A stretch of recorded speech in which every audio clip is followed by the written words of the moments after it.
মা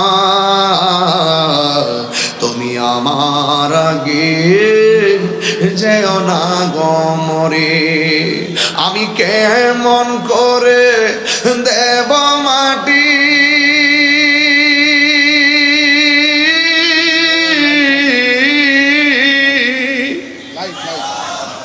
আমি কেমন করে দেব মাটি তোমারি কবরে, মা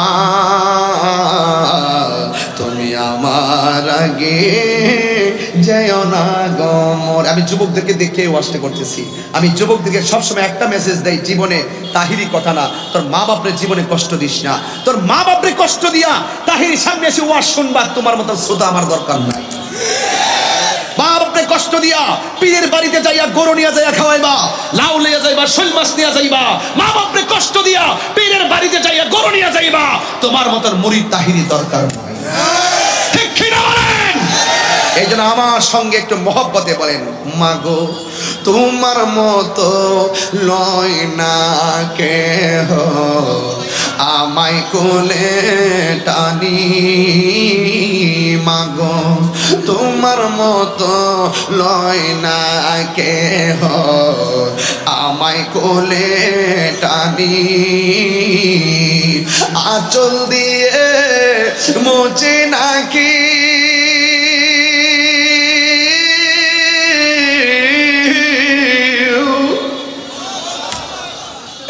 আঁচল দিয়ে মুছে নাকি আমার চোখের পানি,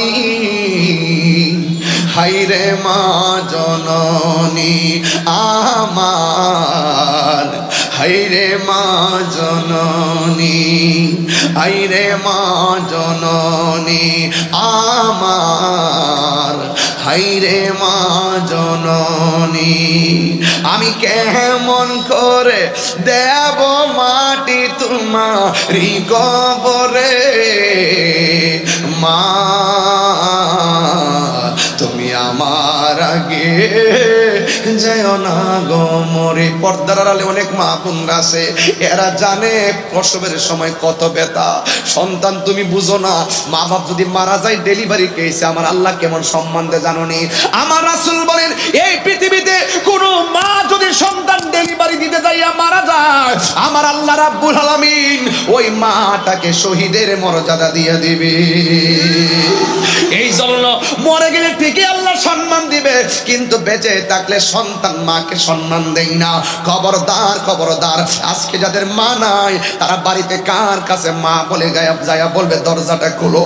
জীবনে অনেক মায়ের হাতের রান্না খাইয়া মাহফিলে এসেছেন, এই জায়গাতে লেখা আছে 14তম, এখানে লেখা আছে 6তম। মা বাপটা দুইজন, আলহাজ কেরামত আলী বিশ্বাসে মরহুমা আনোয়ারা বেগম চলে গেছে। বন্ধুরে, দুনিয়ার কত মানুষের খবর আমি নিতে পারি, কিন্তু ঘরের পাশে গুরুস্থান ওই বাটা কেমন আছে আমি তাহিরি জানি না, ওই বাপটা কেমন আছে আমি জানি না।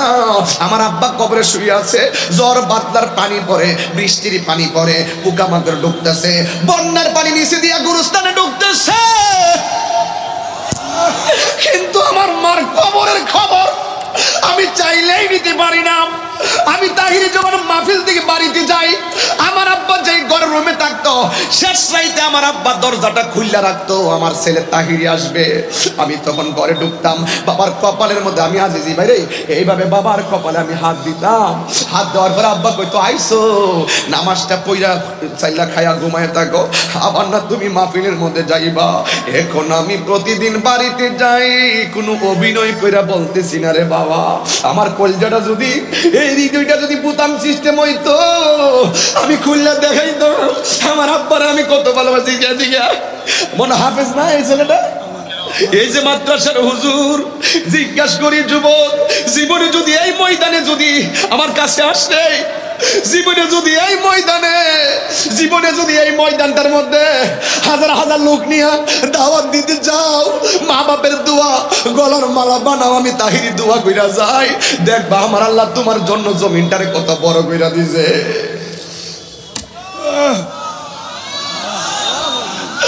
ও বন্ধু, আমি তো এখন রওনা দিব, বাড়িতে যাবো। আমার আব্বার যে ঘরের মধ্যে শুইতো ডাক্তার সাহেব, আপনার আব্বার ব্যবহৃত অনেক জিনিস ঘরে আছে, আপনার মার ব্যবহৃত অনেক কিছু ঘরে আছে। এই প্লেটগুলা দেখলে মনে হয় মা কিনছিল, এই শাড়িটা দেখলে মনে হয় আমার মা পরছিল, এই জমিনটা দেখলে মনে হয় বাবা রাখছিল। এই রে এই রে ও যুবক, সাতক্ষীরার জমিনে মনে হয় আর আসতে পারে কিনা জানি না। আমার জীবনের শেষ মাহফিল মনে করে বইলা যায়।